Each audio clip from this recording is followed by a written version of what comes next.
Welcome back to episode 5 of the Sov Man podcast, where we take your questions about marriage. And I'm joined by my wonderful wife and co host, Whitney.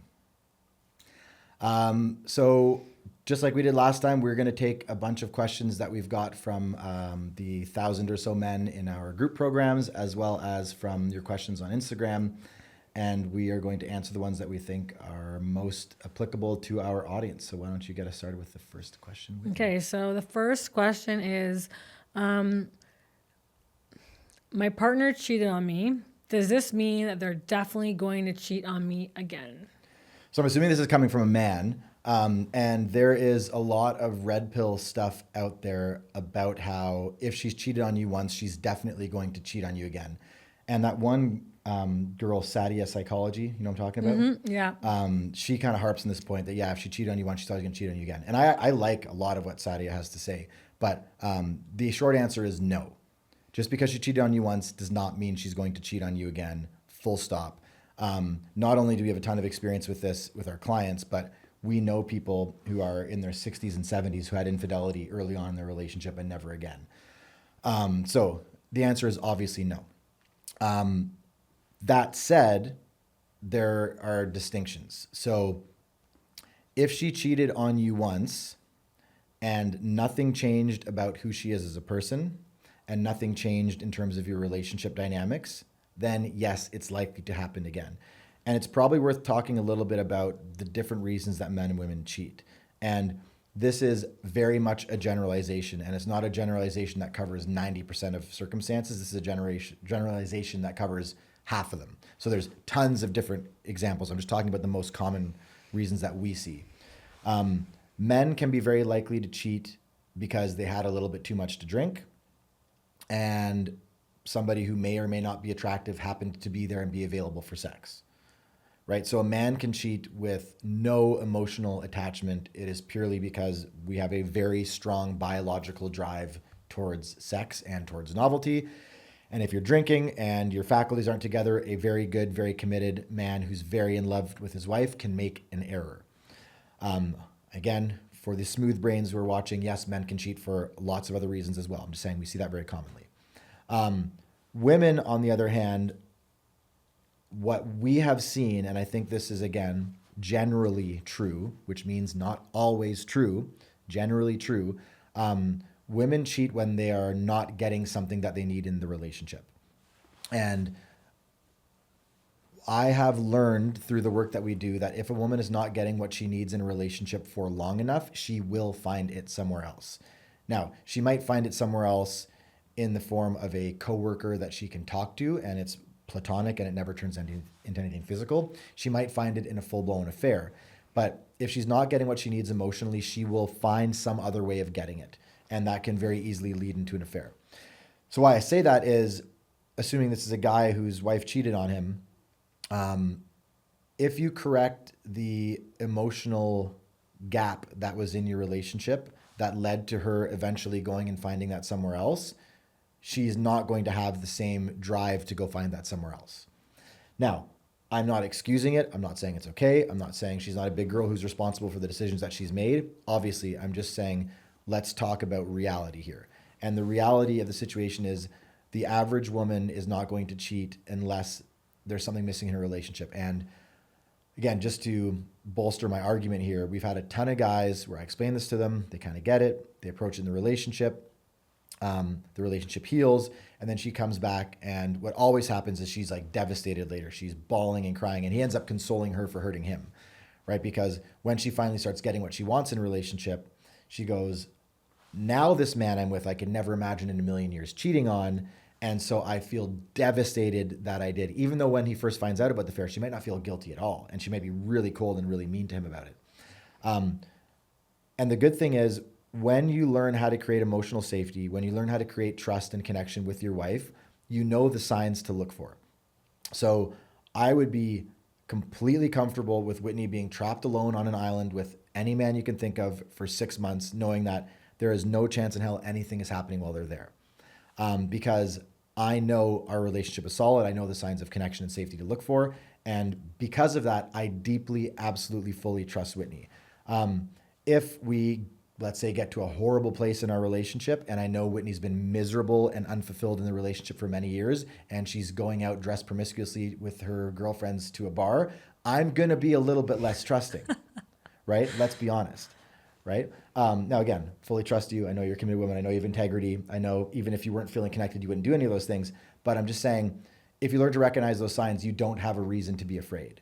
And a woman who has cheated in the past, like probably about a third of our clients have been cheated on. Well, the statistics are that a third of both men and women do cheat, and those are people that have admitted to it. Yeah. So we're going to go that the numbers are way, way higher than that. Yeah. And I would imagine the numbers even among our clients are higher and they just don't share it. But yes, you can absolutely get to a place where you don't have to worry about cheating anymore, where there's not pain. It's going to take 1.5 years before the pain goes away. But you can get to a place where you fully trust each other and it doesn't happen again if you know why it happened and if you know how to effectively address that so that it doesn't happen again in the future. Next thing that has to happen is she has to take ownership for it. Now, in an ideal world, you would say, hey, you cheated on me. That was bad of you. Don't do it again. And she says, yes, you're right. I won't do that again. In reality, you're not going to get that accountability until the emotional connection has been rebuilt for long enough that the new emotional safety and connection that you guys have in the relationship feels normal to her. Once it's felt normal for 6 months, then you'll get the full apology. Now, you might get a short apology. You might get a little bit of information right off the bat. But again, and we've seen this 100 times, you're not going to get the full, genuine apology that you deserve as a man until she's felt safe enough for long enough in the relationship. I'm not saying this is a good thing. I'm not saying it's an admirable trait of women. I'm saying this is how reality works. You should know that so you can play within the rules of reality. Anything to add to that? I mean, I feel like you nailed everything. The question was, if they cheated once, will they do it again? And the answer is yes and no, depending on the state of your relationship, right? So if you're in a good place and you continue to be, and this isn't like saying that, oh, if you two have a fight or something goes wrong, that means that she's going to start cheating again. It just means that, I mean, from what I have seen, it doesn't happen again. It doesn't repeat itself. Once that's happened, the cat's out of the bag. The two of you are like dealing with the downfall, the chaos, the hurt, the pain, the betrayal of what's happened. Most people do not want to go through that again. Not only they've learned their lesson, they've learned the toxicity and the damage that is caused by betraying somebody. They never want to step into those murky waters again.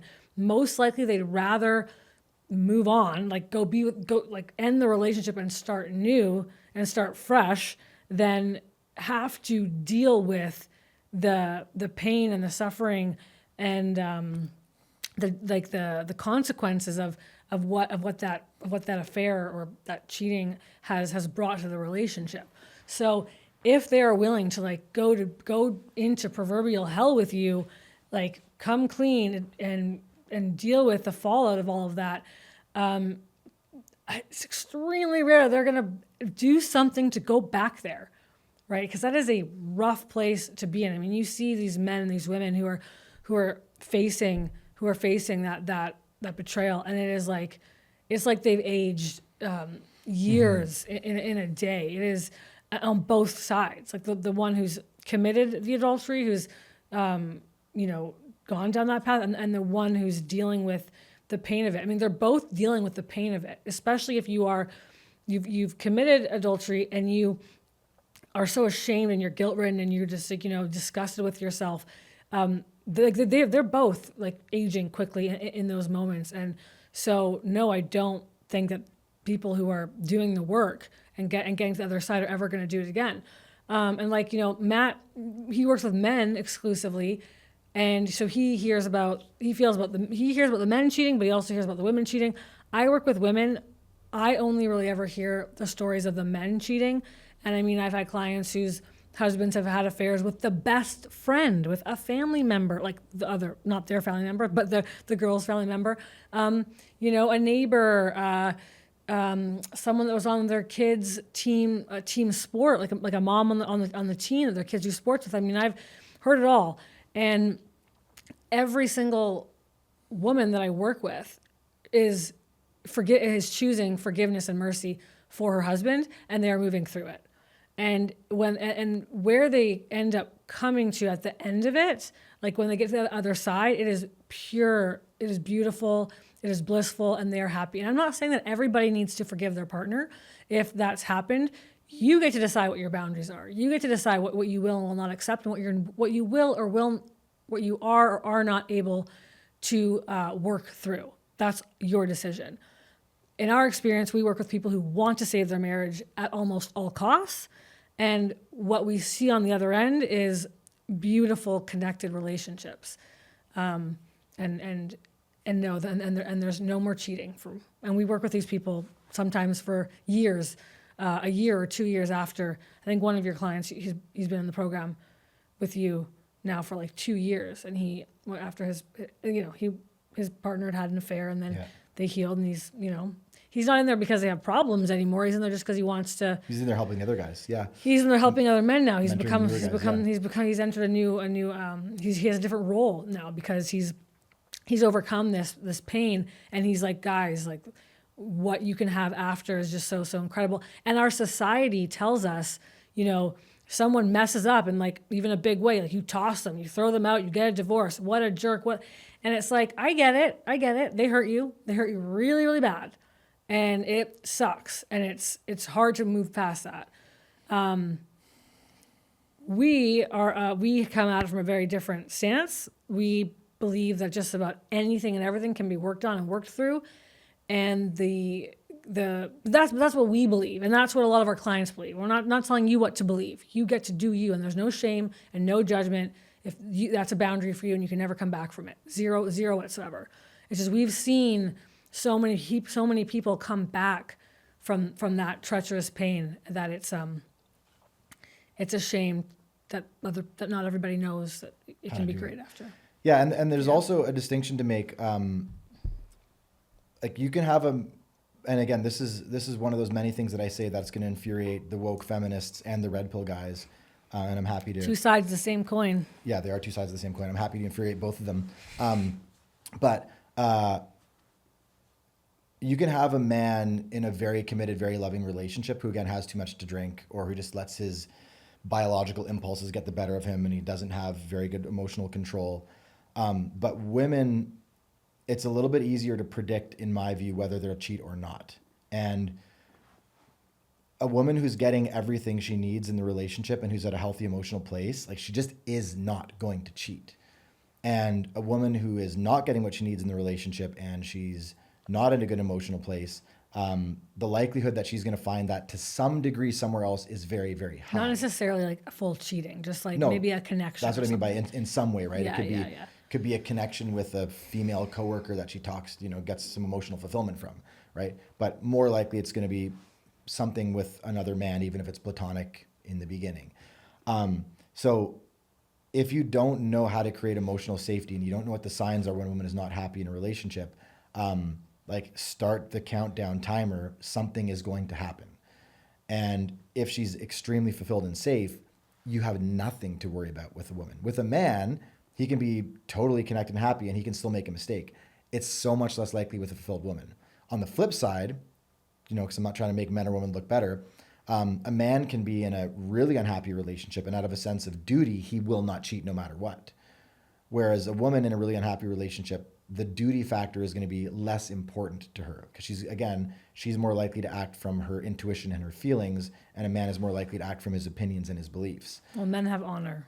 Men have a sense of honor, yeah. And quoting Alison Armstrong, not myself, women don't have honor, right? It's not they don't have integrity, but they don't have that sense of I'm going to act based on my beliefs of right and wrong as much as I'm going to act on my emotions and my intuition. And that's a really wonderful thing when it's guided in the right direction, but it can also lead to pretty big errors in the wrong direction. Not to like make women look bad, but it's because women are beautiful creatures. I'm a woman. I don't hate women. I love women, and I love men. But you look at how a woman can like turn on her best best friend in like a heartbeat, right? Like they have a disagreement or they go different ways, and all of a sudden this best friend is now no longer. She's an enemy. That doesn't really happen with men. So men are much more principled in their relationships. Yeah, we tend to Typically. sublimate our emotions to our beliefs. We're like, if I believe this is right or wrong, I'm going to make myself feel in accordance with my beliefs. And women have kind of the opposite process. Their beliefs are going to end up matching whatever they're feeling to some degree. They change over time. So again, to summarize that, a man can cheat whether he's happy or unhappy. A happy woman is very unlikely to cheat. An unhappy woman is very likely at some point to do something cheating-ish or all the way cheating. Unless she has some kind of personality disorder, I feel like that's very true. That's very if there's a lot of trauma or a mood or personality disorder, all bets are out the window. But one other thing I wanted to mention, the type of cheating also makes a difference when you're healing, right? If a guy goes away on a trip with work, has too much to drink, has sex with a stranger, comes home distraught and tells his wife, and he's apologetic and, oh my goodness, like I can't believe this happened. I had too much to drink. Like I don't even remember what she looked like. There's nothing there. That's very different than a wife finding out on the Jumbotron at the Coldplay concert that this guy's in love with somebody, holding her affectionately, and he's been deceiving her for a long time while being public about it in other contexts. And so, all of his coworkers know and all these other friends know, and she's the only idiot who didn't know. That's a whole different level of betrayal. One was an error in judgment in the moment with too much alcohol. One was a conscious decision to form a secret relationship based on deception and to hide that for a long period of time. So the type of affair makes a difference on how easy it is to recover from. Mm-hmm. But again, even the Coldplay guy, there's a lot on the line for him, right? Like he has children, his finances, all these things. And, I'm not saying that they're likely to recover from this because the public element of it, which is so insane how public it got the poor guy, even though, I don't really feel bad for him, but still. The poor family. I just feel the like. poor kids, yeah. It's insane. It's the kids I think about. But the if most. they could heal from this, that would be the ideal outcome. The likelihood of them healing is a lot smaller because it's a lot bigger problem to deal with than the guy who made a mistake on a business trip. Right. So probably enough on that. Okay. Okay. My wife was really sweet when we first got married, and all through dating. This has changed. She's now complaining about. So you married a woman. She's now complaining about needing her freedom and. Sorry, there's a lot here. She needs her freedom. Needs to break free. Okay, there's a lot here. So she was one way when you married her, essentially, and now she is not that way. Yeah, same answer that we give to a lot of these questions, which is there's some fundamental relationship, emotional dynamic that's broken right now. I would disagree with that. Okay. I think what's going on, what always goes on, is everybody goes through life wearing a mask to one degree or another. Some people's masks are extra thick, extra painted on. Women learn from a very young age that their walk through life will be easier, and they'll get a lot more of what they want if they are sweet and they smile a lot and they're polite. And at some point in time, for most women, they wake up and they go, I am sick and I am tired of wearing this mask and of trying to please everybody. And it starts to come out in nasty ways. And I think that's because there's a lot of resentment that ends up building up inside of her for having to wear this mask. And on the other side of this, I want to say anyone who walks through life who appears to be always so sweet and always so easygoing, like I don't mean red flag as in like, don't date this person. No, of course, it's great to be around people who are kind and sweet and polite. It's not a red flag. It's not a red flag like as far as their personality. But I mean red flag as in this is not the whole picture. And a lot of men don't realize this. They think that they have found this woman who's just so chill and so easy and so whatever. It's like, buddy, this is not going to last forever. Like, you have to know that. Because this is not how any human operates. And women, they're not doing this to deceive you intentionally. They've trained themselves and they've learned through life that this is how they're going to get through life and how they're going to get people to like them. they're typically, these women are typically more reserved, and they are more people pleaser types because it's difficult for them to have conflict. It's difficult for anyone to have conflict. And the thing is, if you are with someone who has that demeanor, some advice would be to try to make them feel comfortable in their own skin. And there's lots of ways you can do that, and that could be a whole episode on its own. But we have men in our program whose wives are now saying they want a divorce, they want to separate because they need to be free. They need to feel free, and they don't feel free in the context of the relationship. And the reality is that these women have gone their whole life holding themselves back from who they really are because they have not been comfortable being themselves. And the man they're with has only ever seen that version of themselves, of that woman. And she doesn't believe that he could love her if he knew who she really was, if she knew who she could really be. So in order for her to be free and to be fulfilled, she has to kind of start new. And that's so sad because most of these men would love to see more of their wife. They want to know all of her. They've seen, I'm not saying like you don't know your wife if she has this demeanor, like you know her, but you know parts of her. And she's like, now she's ready to be who she really is. And how I guide men and down that path is like, show her that you love it when she's living her best life. Like you love it when she is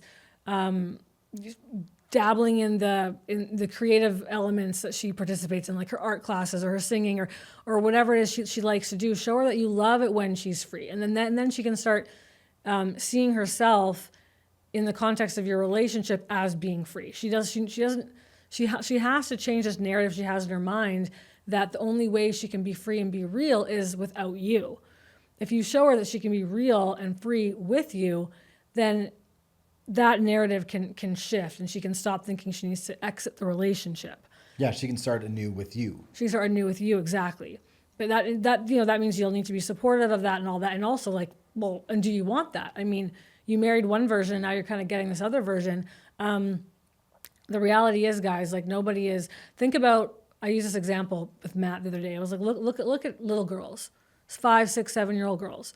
They're the sweetest little things. Like we have a 7-year-old daughter. She's turning 8 soon. She is the sweetest little squishy thing in the whole world. I love her to death. But she has her moments where she's a psychotic monster, And this is like every little girl. Every little girl is like a sweet little thing and then a psycho, okay? If little girls who are not wearing any masks, like and they're the most innocent beings, they're like that when they're 7. They're certainly going to be like that when they're 35 or 45 or 55 or 25. They've just gotten a lot better at disguising that part of them. So if you're wired and exhausted with everything you're carrying right now, check this out. Sleep is everything, but melatonin doesn't really cut it for me, and I refuse to put junk in my body. Sambrosa blends natural ingredients with a small amount of antihistamines, and it knocks me out every single time, which for a lifelong insomniac is really impressive, which is why I reached out to them. It's such an unbelievable relief. Use code SAVMAN at SAMBROSA.com for a nice discount. Yeah, and to your point about accepting that part of her, it can be really hard for men to do because they're like, hey, I married this, let's say very upright and goody two-shoes version of you who's always happy and everything's always okay and you're always, easy, chill, go with the flow. And then, oh, surprise, 5-10 years into marriage, things shift. The worst thing that you can do is get emotionally dysregulated when she's like that, because what she'll internalize is, I knew he only liked me when I was pretending. He doesn't like the real me. And whether that's true or not, that's going to cause her to pull back from you massively and go somewhere else to find acceptance for who she is, right? She'll find a gay friend to hang out with. She'll find friends at, whatever. She'll take up bowling and hang out with her bowling friends, right? But she'll find some other group where she gets to, air quotes, be herself because she feels like she can't do that in front of you. And the hardest part to accept about this as a man is if her opening up makes you feel insecure, you've got some confidence issues as a man. Now, I'm not saying you have to accept inappropriate behavior or you have to accept her being rude or, anything like crosses the line. Clearly not. But if she's just, showing you a side of herself that she hasn't shown before, and emotionally you can't handle that, that's a security issue you have as a man. And again, I'm going to be very clear here. This doesn't mean you have to be okay with her, dressing like she really wants the wrong kind of attention and going out and drinking till 4 a.m. Obviously not. That's not okay. Don't accept that. Draw a hard boundary. But if she's just expressing a part of herself that she hasn't, and you have this internal image of how she's supposed to be and you can't handle it when she contradicts it, that's a security issue that you have. And she's going to pick up on that insecurity, and it's going to make her feel unsafe, and she's going to pull away from you. So you have to do a lot of work on yourself to be capable of standing on your own 2 feet as a man and saying, hey, this is not exactly what I would choose for her. Use a fairly benign example, right? She's dressing like a hippie instead of like the, country club girl that you want her to dress as.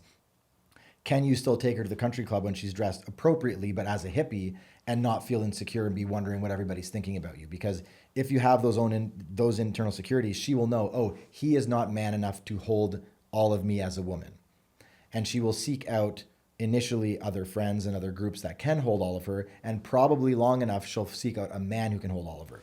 And again, a lot of guys, that's going to rub the wrong way. Doesn't mean it's not true. But the good news is, if you can show her that you can hold all of her, that you don't just love it when she's the Virgin Mary, you can love the part of her that is, there's the Madonna whore complex, right? A lot of guys, they marry the perfect upright woman, but they're secretly attracted to the whore types. But if she gets to express all of the different parts of her in front of you, and she finds that you, like Rip from Yellowstone, can just look at her with love in your eyes and roll your eyes and go, man, you're crazy, but I still love you. And you're not affected because you are so secure in yourself as a man. She goes, oh, I can show him all the different parts of me that I've hidden from the world for so long, and he can handle it. Well, what that means is she's going to show you all the parts of herself sexually that she's hidden as well. And I've seen this, with so many different clients, that as they learn to be strong enough to handle the different parts of her, and they can fully love her in her light and in her darkness, then she shows them the full light and the full darkness in the bedroom as well, in all the ways that they've wanted to do. So this is also really helpful for men to know, if you're not having the kind of sex that you want to have in your relationship, almost always there's an element where she feels like she has to hide parts of herself from you. She feels, he can't handle all of me, and so I'm not going to give him all of me. If you want her to give all of her to you in the bedroom, all that stuff you want to try, all the things you've seen in videos that you've been too embarrassed to ask her that she isn't down for, if you want all that, you have to accept the full version of her, and she has to feel like you can handle that, and then she'll give you all that in the bedroom. Now again, there's a lot of women online that say, oh, he just can't handle me, and it's like, I'm not talking about those women. I'm not talking about women who want to like act like assholes and embarrass you publicly and seek male attention in front of you, and then they say, oh, it's just because you're insecure. No, that woman is an idiot, and that has nothing to do with your security or confidence as a man. What I'm talking about is, again, benign example. Can she wear the clothes that she wants to wear to an event where you'd rather her wear different clothes, and it doesn't embarrass you because you're strong enough as a man to go, hey, if she wants to dress like a hippie and makes her feel good, I don't give a shit. I'm going to dress how I want to dress. Good for you. You should be happy. Wear whatever you want.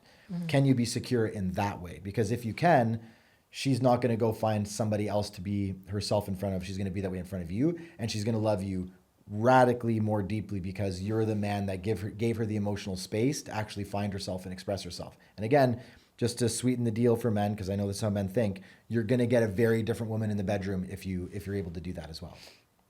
For sure. Okay. So this one, okay, so my wife and my mom are fighting all the time. I don't know how to handle it. Additionally, my mother is elderly and she needs my help often. Okay, so one of, if not maybe even the most common breakdown that I see with my clients is when there's tension between his mom and his wife. All right, so she's got a lot of conflict with her mother-in-law. And 4S is that women need to feel safe, right? So safety, emotional safety, obviously, they need to feel special, they need to feel seen, and they need to feel supported. And if you're missing any one of those things, she's not going to feel safe, you're not going to get the wife that you want. So if she's not feeling special, like she thinks if somebody broke into the house, you're going You're going to rescue your mom before you rescue me. She's not going to feel fully safe. You're not going to get the wife you want. You're not going to have the relationship that you want. And a lot of men who were raised by overbearing mothers like I was, mom, love you. You're the best. You know you're overbearing too. You get this kind of relationship where you're terrified of the feminine to some degree. And then you learn to be very, very appeasing towards the feminine. And so whenever your wife sees you crumble in the presence of the feminine, her ability to trust you diminishes. And if your mom comes in the door and says, you guys should have the shoes over here on this side of the door, not on that side, and your wife goes, no, I like them there, and you end up taking your mom's side, and you have a lot of these little tiny issues where you take your mom's side rather than your wife's side, your mom is going to recognize your mom has a greater psychological... Your wife. Sorry, no, your wife's... You're right. Sorry, your wife's going to recognize that your mom has a greater psychological and emotional pull on you than I do. It's going to make her feel unsafe. Now, this gets really complicated, like in this question. What if your mom is elderly and actually requires that you be there, right? Your mom has a health issue where you have to be there. She can't take care of herself. It would be nice if women's response to this was to be like, hey, I totally understand. Go do your thing. Go support your mom. More likely the response is going to be jealousy and possessiveness. And it's going to be viewed as a zero-sum game where whatever you're giving to your mom, I am not getting. And so the mom is very quickly going to be viewed as a safety threat and as a threat to the relationship. So how do you handle that? Short answer is with great difficulty, right? But longer answer is you sit down with your wife and you have a really long conversation about it, focusing on a couple of things. First thing is, what do you need from me to feel fully taken care of while I go take care of my mom? And you might have to negotiate about that and argue with that for a week before you come up with an answer. But maybe by the end of the week, the answer is, okay, if you do these things before you go, and if you call me this often, and if you don't stay for longer than this amount of time, or if you do stay, you give me this many days notice before you stay, okay, I will still feel safe and connected in the relationship, and I'll be understanding of you being there. But you have to figure out, and this is true for any boundary in a relationship, there's like 4 steps setting a boundary. This is what I need. This is exactly what it looks like. This is the benefit that it gives me. And number 4, what do you need for me to make that happen? And so if you do have to go take care of your mom, I would sit down with you and I'd be like, hey, look, I've got to go take care of my mom. She's having health problems. I'm probably going to be there for like 2 to 3 weeks. You're going to be alone with the kids. You're going to be alone in the house. You're going to be a little bit afraid because I'm not going to be there. You're going to have to take on all this extra work because I'm not helping you. What can I do for you that would make you happy for me to go stay with my mom for 3 weeks? And then your response might be, I'm going to need you to, I don't know, like get Uber Eats sent to the house 4 times a week, or I'm going to need you to make sure that there's a babysitter lined up twice a week so I can go out and do errands and I can go see friends and I can like get away from the kids a little bit. I don't know, but you negotiate that, because the bottom line is if you handle it that way, then your wife will go, okay, he's not choosing someone else over me. He's not neglecting my needs in favor of somebody else's needs. He is a man who is bound by duty, which I respect in my man, but he's not neglecting my needs. He's still making my needs very, very central and very, very important. And I feel like a priority, even though he's going to be gone for 3 weeks. I would agree. That would be a great way to handle it. Yeah. And Karen, if you're watching, I would go with Matt to help take care of you, because I love you. Matt's mom, who I love and adore. But let's see here. Okay, so that was a great answer, I think. So I'm putting in all the work, but I don't feel like I'm being seen, and there's absolutely no appreciation. Yeah, we talked about this last one, so maybe I'll keep it a little bit shorter, but it's also a question we get all the time. I have one more question. So here's a different angle that I didn't describe last episode. And again, it's always a little bit funny explaining women in front of a woman.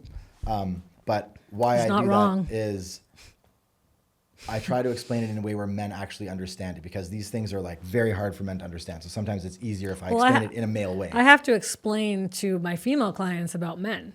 Yeah, right? exactly. And we do, because we work with so many men and women. We both have a unique understanding of the opposite sex because of all the years and years of work that we've done with men and women in relation to relationships. Yeah, so let's come at it this way in terms of a woman who's not being respectful and appreciative. Emotional safety is a huge component. We've kind of touched on that. I'm not going to focus on that right now.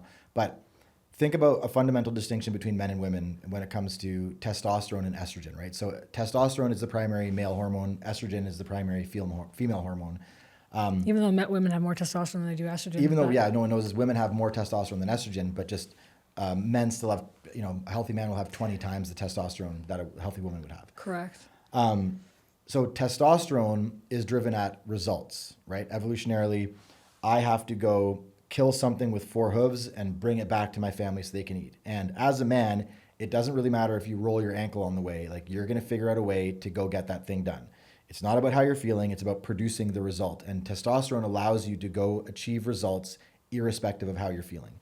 This is why men with low testosterone tend to be very caught up in their feelings, and they can't get anything done because, poor me, I'm in a bad mood, I'm sad, right? Testosterone allows you to get results no matter how you're feeling. Estrogen is not aimed at results. Estrogen is aimed at social connection and emotional well-being. And so if a woman is not in a place of emotional connection and experiencing emotional well-being herself, she can't create that around her. If you want your wife to be able to create a really warm, welcoming, emotionally connected And home, appreciate you, because that was and part appreciate of you, the yeah, question. I'm going yeah. to get there. Yeah.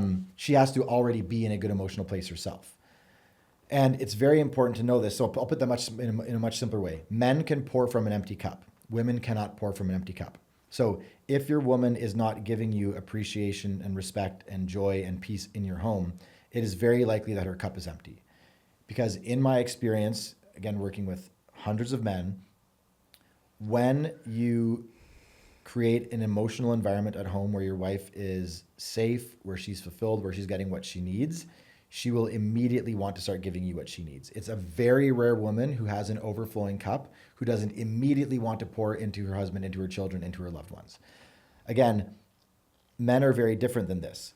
Men can be totally not fulfilled in a relationship, and they will still do their duty. They will still show up in the ways they're supposed to. They'll still try to pay most of the bills. It might not make her feel very warm. They might make her feel terrible, but he'll do the things because they don't understand emotional safety. Yeah. But they're still going to do their duty even if they're not getting anything. And we see this all the time in men who are getting treated atrociously by their wives. They're getting nothing good back from her at all, and they will spend 10 years still serving her dutifully and faithfully as a husband.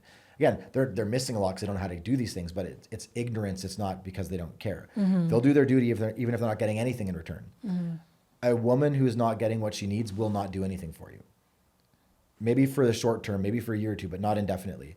So kind of balancing out the sexes in terms of who's the good guy, who's the bad guy. Neither, because men can be in an amazing relationship and not give the woman what she needs. Men can also be in a horrible relationship and still give the woman what she needs. Women, if they're not getting what they need, they're not going to give you what you need. But if they are getting what they need, they will give you what you need. Everything. Again, not speaking for all women, but most of us, like we naturally want to serve and to nourish our relationships. We're not here to protect you. We want to serve you. It does bring me great joy to take care of our home and take care of our children. And, I don't bring you enough waters, but to bring you a water or to bring you a tea Get or, up your water game a little bit. and to have you look at me and just be so pleased with me. You're so pleased with all the things that I'm doing and all the ways that I'm contributing to your happiness and all the ways that you're benefiting by being married to me. That makes me very happy. Like that fills my cup. But because you already fill my cup, so it's like I want to pour into yours, just like you're saying. Yeah, that's that old phrase, like happy wife, happy life. Yeah. It can be misinterpreted like, just do anything you can all the time, whatever she asks you to do. No, it's not going to work. But if she's genuinely happy, your life will be happy, because the first thing that she's going to do when she has everything she needs is try to take care of your needs. Yeah, absolutely. And men don't realize how much power they have in this situation. They think it's like, oh, she's just miserable. She's just hormonal. She's just, they're like, nothing I can do. And it's like, no. Like, you don't understand how much power you have in that dynamic. And it might look to you like responsibility and work and like, and I can see how it can look that way. But I look at it more as like, look at the power that you have. Like, you have the power to change the dynamic of your relationship so much that you have a wife who is serving you, pouring into you, wanting to be with you. Like, you really do have that power. And and we work with women, I structure it a little bit differently where I speak to influence. So men don't like to be controlled. They hate it. I mean, women don't like it either, but men they despise it. But there are ways as a woman being married to a man that you can get the things that you want, not through manipulation, but through influence. And that's about being intentional and about being kind and loving and respectful and supportive. And he will jump right back. Anyway, I kind of divert there. No, but that was perfect. Yeah. And yeah, you do have so much control over this as a man because we've had, 90 to 95% at least, like close to 100% of the guys we work with, they enter into the program, they hear us, they watch some videos, they get on some calls, and they go, yeah, Matt, like that sounds great, but you don't know my wife. She's never said thank you to me. She's never been appreciative of anything. She's never apologized for anything. Then I say, okay, just wait. And then a month or two into the program or a day or two into the program often, come back and be like, she brought me a beer yesterday. We've been married for 21 years. She has never brought me a beer one time ever. It's like, yeah, because it doesn't matter who she is. Again, mood disorders, personality disorders, extreme trauma aside, average woman. If she is getting what she needs, the first thing she'll want to do is please you in all of the ways that men want to be pleased. Use your imagination, right? So if you know how to set up the correct emotional environment at home and give her what she needs emotionally, you will get all of the respect, appreciation, intimacy that you want in return. It's hard to overstate how powerful this dynamic is and how true it is and how reliable it is. And I know this now with you, like if you're not showing up for me in the ways that I want you to as a wife, old me would have just told you, hey, you're doing this wrong because I think you're a man. I'm like, well, she's acting from a sense of duty. So if I tell her she's not fulfilling her end of the duty bargain, she's going to start doing that. But now I know, oh, okay, something must be missing for Whitney emotionally. She must be feeling overwhelmed. She must be feeling disconnected. Maybe we haven't had enough time together. Maybe the kids have been stressing her out. Maybe I haven't been helping out with the kids very much because I've been working too much. But I can almost always figure out, oh, okay, this is what it is. I address that thing on an emotional, I change the emotional environment of the relationship of the home. Boom, you start showing up. And men need to be taught by me, by a book, how women work, what emotional safety actually is, because no men understand this. They'll just do their duty and be surprised that they're fulfilling their end of their bargain in their minds, and she's an ungrateful bitch. But women don't actually need to learn any of this. Like, women don't need to read a book on how men operate. All women need is to be in a good place emotionally and to feel like they're being taken care of and that they're safe. And the moment they feel that way, they will immediately be a super wife. It's crazy the transformations that we've had in our own marriage, that we've had in all these other marriages that we work with, where when he starts showing up in a certain way, it's like he gets the wife of his dreams and there's no real transition. It's like there's like one day she wakes up and it's a 180. And then, it goes back and forth and like it takes time to like become normal again. But hundreds of stories of her making him a meal, taking care of him, setting out his clothes for him, bringing him a beer, having his friends over and cooking a meal and making all these snacks, like all these things they've never done once ever, apologizing, taking accountability for her behavior. And the only thing that changed was he learned how to create emotional connection and emotional safety.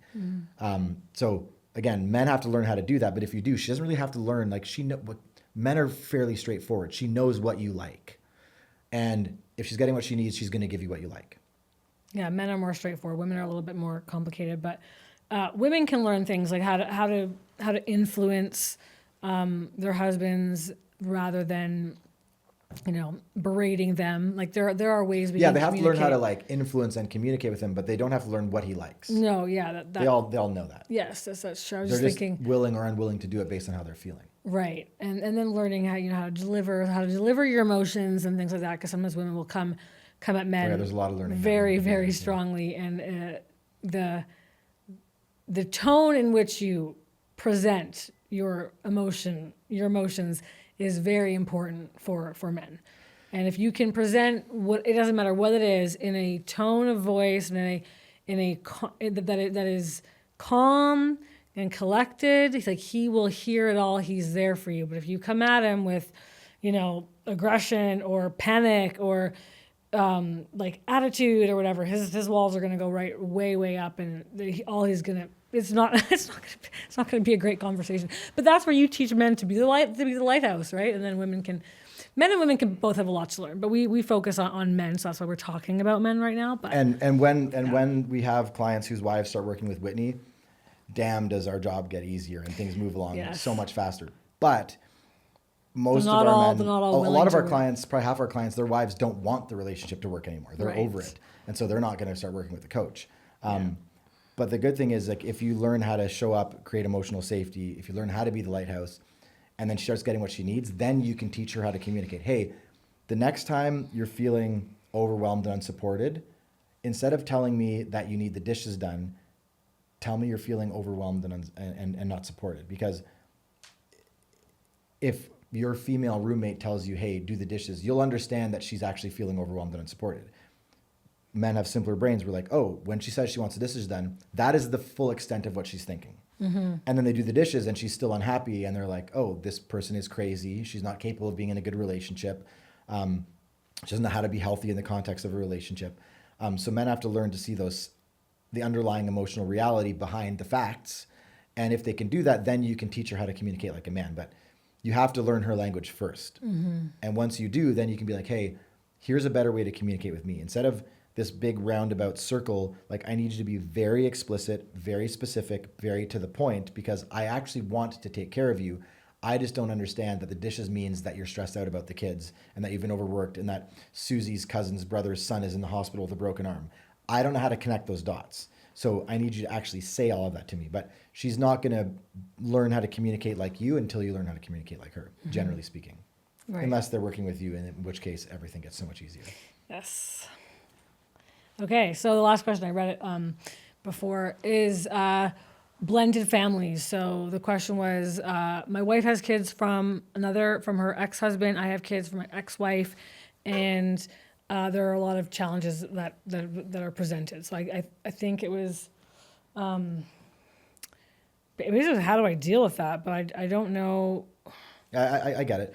Yeah. Because that's something pretty common. So first of all, it's really messy, and it's Parenting a really, disagreements. Yeah. It's a really, really hard balance to nail. So there's two elements that I would focus on. One is your role as the man at creating order in your house, and the second one is, what are the boundaries with your stepkids? So irrespective of whether she tells you to back off and whether she tells you that she's going to take care of her kids and discipline them and you're not supposed to be there, it is still your duty as the man of the house to create order in the home. And even if she tells you she doesn't want you to, if you don't, she's going to punish you. She will stop you from doing it. And then when you don't do it, she will punish you in subtle ways, because whether she recognizes it or not, part of her needs you to show up in that way where you're creating order, right? Easy example, not to do with stepkids, is if the kids are misbehaving, instead of telling your wife to discipline them more, tell your kids, hey, if your mom calls me and tells you you're misbehaving, when I get home, you're not going to be happy, right? You can create that order through your wife, but she still needs you to step into that role. So when there's a blended family, it doesn't mean that you don't still have a duty to create order in the home. You still do. Now you have to do it carefully, and the best way to do this is through discussion with your wife, and sit there for that one really long conversation or multiple conversations over multiple days, and likely conversations over the course of your whole relationship when you have kids at home. How are we going to agree on how to handle this? Because here's what I'm not willing to accept. What are you not willing to accept? Here's what I require. What do you require? And then you have to negotiate until both of you are happy. And if either party is completely unwilling to negotiate, it's not going to get anywhere. It's going to be an ongoing long-term problem. And the way to handle that isn't just to say, okay, well, we can't be compatible. It again goes back to everything else we're saying. Learn how to create emotional safety, change the emotional atmosphere of the home, because in that new context of trust, she will be more accepting of you stepping in to a greater role with her stepkids. If she trusts you fully and completely with every part of her, she's going to trust you to discipline her stepkids, right? So there's some underlying issue, but that's another conversation. As far as that actually goes, you have to actually just have that conversation and say, look, here's why I'm unwilling to accept when my stepkids do this, when your kids do this. How do you want me to handle that? Because me not saying anything and letting it go is going to make me resent them, and I'm going to take it out on them in some way. I'm going to be mean to them when I'm trying not to be. I'm going to lose my cool on them. Well, I'm that'd going be to be hard resentful of to you. admit to. Well, it's like Jordan Peterson says, don't let your kids annoy you, right? Because if you let your kids annoy you, you're gonna get them back. but you're going to get them back in some way that's going to cause emotional damage. Right? You're way more emotionally sophisticated than your kids are, on average. So if your stepkids annoy the hell out of you all the time, that means they get to live with somebody who's annoyed by them all the time. And they get to internalize the fact that the world finds me annoying. And so you have to sit your wife down and say, hey, look, do you want your kids to be spending half their time, assuming split custody, half their time with a man who is annoyed with them and on the verge of losing his cool? What impact do you think that's going to have on them? Right? You have to talk this all through. You have to say, okay, so how are we going to handle this? Do you want to be in charge of it? Okay, and if you're in charge of it and you're not following through and they're not listening to you, what am I going to do then? This is what I would do. What would you like me to do? Okay, now let's find a compromise in between. And like anything, you just have to fight it out until you get to an answer. Yep. You have more direct experience from this from your childhood, probably. Do you have anything to add to that? Yeah, I mean, I was raised by my mom and stepdad, and I have a half sister from my dad's first marriage, and I have step siblings from my stepdad from his first marriage, and then I have a full 100% brother from my mom and dad. So we were definitely a very blended family. Bob, my stepdad, did an incredible job, really. He was amazing. He is an amazing man. And he was really good at, stepping in when he needed to. I mean, he definitely disciplined us, but there were boundaries, between us, though. And I think that was a good thing. When I did the obvious thing that every child does with their stepdad, which is, you're not my dad, you can't tell me what to do. He would say, yeah, but you live under my roof. And he never tried to step into the role of no, I am your dad. No, he never did. He was like, no, yeah, you're right, but you live under my roof and my roof, my rules, right? It was like, okay, can't really argue with that. And my mom was really good at giving him that respect as the man of the house, the leader of our home, who supported us. He took excellent care of all of us, and he treated us like we were his own as far as financially, and providing for us and support and being supportive. So that was really incredible. But I also had a very close relationship with my biological dad, and my dad was really good about not interfering with anything that happened in our home. So if I went to my dad to complain about something, he would say, well, Whitney, I don't live there. I don't live there. It's not my house. What happens between you, your mom, and Bob is that's in your home. Now, of course, if anything really terrible was going on, which it never did, then my dad would have interfered. But, it was just minor squabbles and things. And my dad knew that his place was not to interfere with the people that were raising me, right? I saw my dad every other weekend. But he was a wonderful father when I was with him, but he wasn't the one raising me. So he kind of knew his place. He wasn't interfering too much. I think that was really important as well. But really it was my mom showing us how to treat him by giving him respect and in that position. Yeah, so that's the ideal way to handle that, which is probably not the person who's asking the question. They're probably in a position where the wife is not doing that.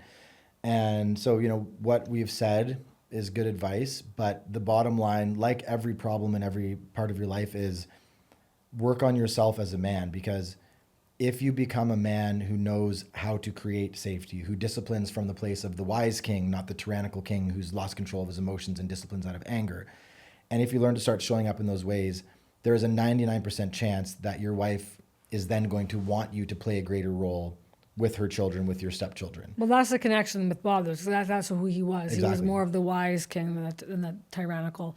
Yeah, so your mom felt safe with him, trusted him. Yeah, to play that role. He is a good man. But there is a downside to that too, because as kids, I definitely felt like my mom took his side, she was on his side over ours.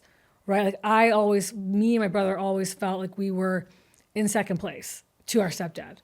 Right? So that creates a whole host of issues too. So if a mom is trying to ensure that her children feel loved and they're the most important thing on earth to her, right? And then also wants to give respect to the man. I mean, that That is one that I do not have an answer to. You are answering it very And good, even though I lived it. You know, we have quite a few clients with blended families, obviously, and it's a messy situation, right? There's a reason why that is not the ideal. The ideal is to keep your family together. Yeah, and that's why we've devoted our lives to doing that. No matter what. Yeah, and if you're on a blended family, do everything you can to keep that family together. Yes, Right? yes, yes. And you know, Bob's an amazing example of what an unbelievably healing and positive role a step parent can play in your Oh, life. thank goodness. I mean, I'm so grateful to him. I and stepdads in general. I mean, what they have to walk into sometimes, the pieces they have to pick up, and the lack of respect that they often receive because they are not the biological father. It is unbelievable. I have so much respect for stepfathers, and they are like angels. You know, they're angels.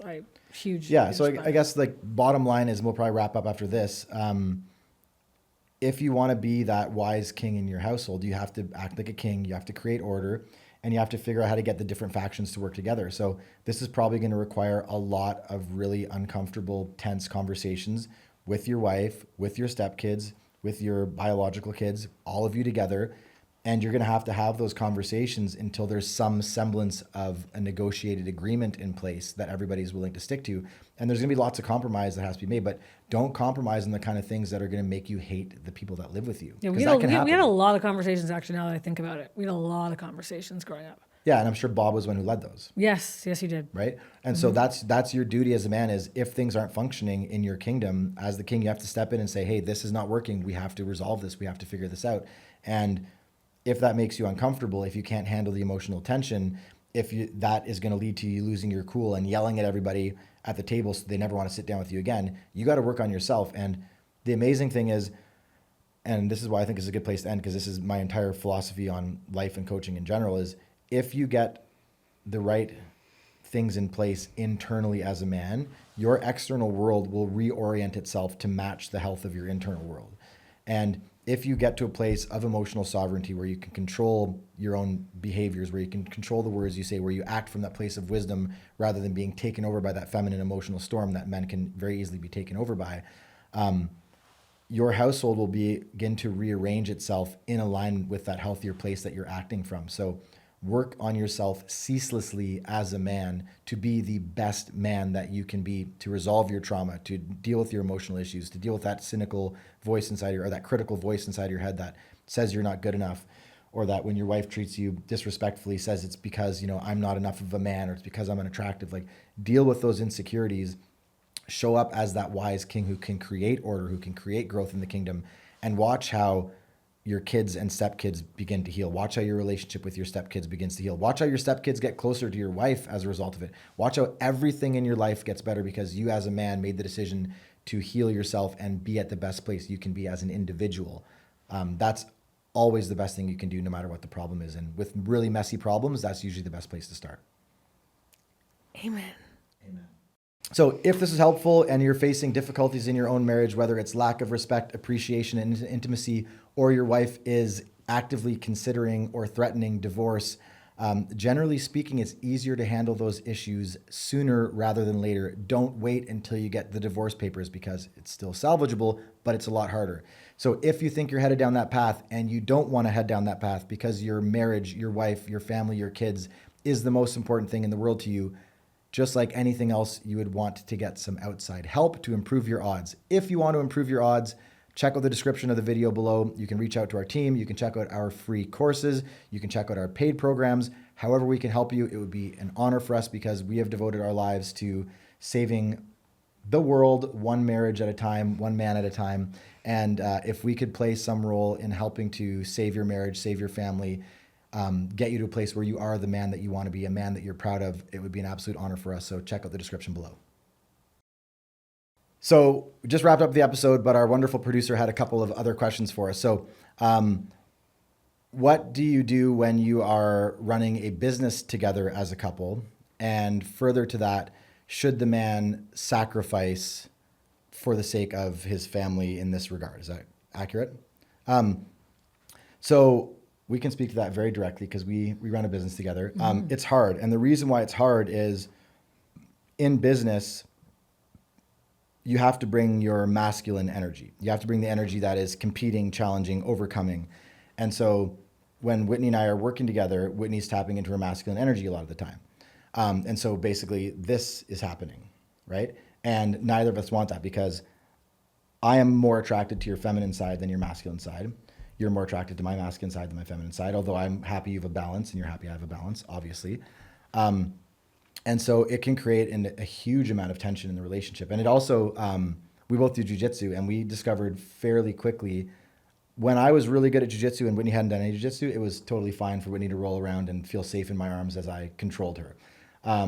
When Whitney got good and she tried to beat me, all of a sudden that dynamic really switched, and it was terrible when we rolled together in jiu-jitsu. So whether it's jiu-jitsu or business, it's kind of the same thing. Like when we both bring that same energy, it's a bit of a problem.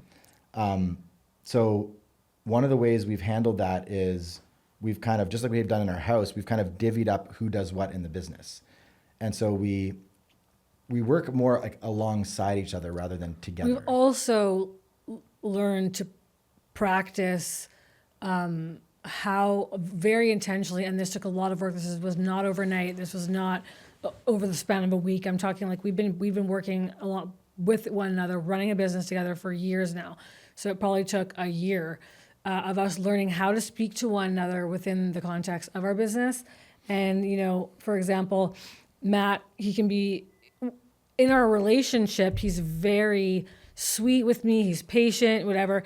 In business, he can be very like direct and like to the point, and I don't like that. Like I'm like, please don't talk to me that way. Like it can hurt my feelings, right? And he's like, Whitney, like, well, this is business. And it's like, okay, cool. I can handle our employees. Like I can be direct with them. We can be direct with each other. I'm a lot harder with people than Matt is. Matt's like a lot, you know. You're more patient than I am. So I understand being direct. I am very direct, but it's different with Matt because he's my husband. He's my safe place. So we have had to learn to be intentional in how we speak to one another. I don't talk to him like I talk to employees or like I talk to other people in our business. I keep my wife hat on even in the business, which means if he's frustrated or something's going on, I'm going to change my tone of voice. I'm going to be a little softer. I'm going to frame things as a question to ensure that like our dynamic is still being respected. But I had to learn how to do that, and I have to be intentional with it. Matt and this is the same thing. When he needs things from me, because he needs a lot of things from me in business, he does it. He just frames it differently. He speaks to me in a softer tone. He'll send it in a text message or in an email, things like that, because he knows that like I'll hear it a lot easier if it's via text or email because the tone of voice is different. And then there's something else too in business. We work more alongside one another. I mentioned that. Yeah. Well, you didn't really mention like my communication too much, which I wanted to mention. Like, I was gonna say. Yeah, because I do like, let's say we're like filming something together, I'll be like very short, very to the point, like let's move it, and you'll sometimes want to move a little bit slower or kind of think things through, and I'm like, no, like let's go. You should have been prepared. Like, what are we doing here? And so, yeah, I really have to just keep in mind the lessons that I teach to clients in a relationship and apply those in a business context, because it's very easy for me to switch into business mode. And it's very for you to switch into like delegator mode. Yeah, well, I think both of us can get kind of like bossy sometimes. Yeah. And I don't like to be bossed around by you, and you don't like to be bossed around by me. Like neither one of us appreciates that at all. We're both very, we're not people who like to be told what to do. We hate it. Like you tell me what to do, and I'm going to ensure that I do the exact opposite. Like our personalities are just like There's that. a reason we don't have bosses. Yeah, the reason we run our own business. Yeah, we can't stand other people telling us what to do, and so sometimes Matt has to tell me like things, right? But I have learned over time. It's been a learning curve, right? It's been a lot of arguments, a lot of fighting, a lot of communication, and like even on the way over here before we were filming our podcast, I was like, okay, we're gonna do this, and there was a trigger in me where I was just like he's telling me what to do, you know? But I was like, But then I was like, you know what? He's trying to frame the conversation for us going in. I understand what he's doing. I had to have a dialogue with myself so that I didn't let it get to me, right? But it was perfectly innocent. So slowing things down in your own head is really important. And I do the same thing because I'll want to tell you to whatever, like hurry up, or like, why didn't you have this ready already? And I'll have to just be like, okay, that's not going to get anywhere. It's going to create tension. Our dynamic's going to be weird. We're both going to be bitter. We're going to have a conversation about it later and all this bullshit. So, okay, take a breath, Matt. Hey, Whitney, do you think that you could have this ready before we continue this conversation? And it's like so hard for me. I can do it in life. I've gotten very good at it, even though it used to be very difficult. But in business, I'm still learning to do that. So yeah, I would say slowing down and remembering that we are a husband and wife first, and business owners that work together second. Yeah. And maintaining that dynamic. Yeah. So that would be the first thing I'd say. And then as far as sacrificing, I'm very happy to sacrifice for you and the kids. And I want my life to be a sacrifice for you.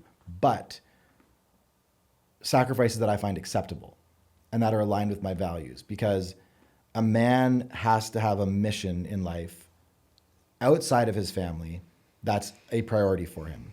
And if a man is not able to pursue his mission in life because his wife is getting in the way of that for good or bad reasons, he is not going to be his full self in the relationship, and he's going to have a lot of resentment and bitterness inside of the relationship. So what I'm very careful to do when I make a sacrifice is ask myself really clearly, do I want to make this sacrifice? Because I really believe, man or woman, anybody, you should never do anything you don't want to do. Now, I'm not saying that when I want to go golfing and my daughter wants me to watch Bluey with her, I always go golfing.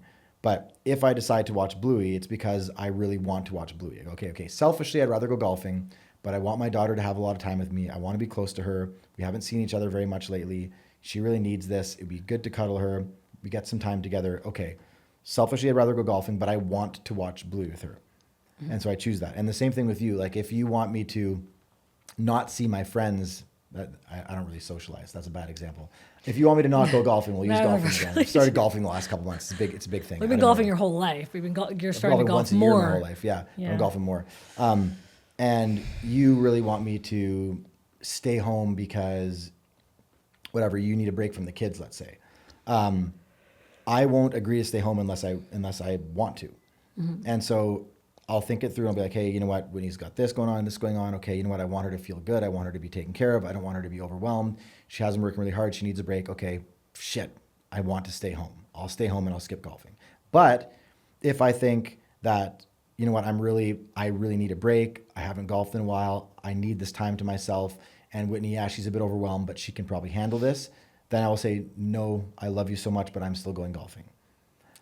So as regards sacrifice, only if you want to make that sacrifice.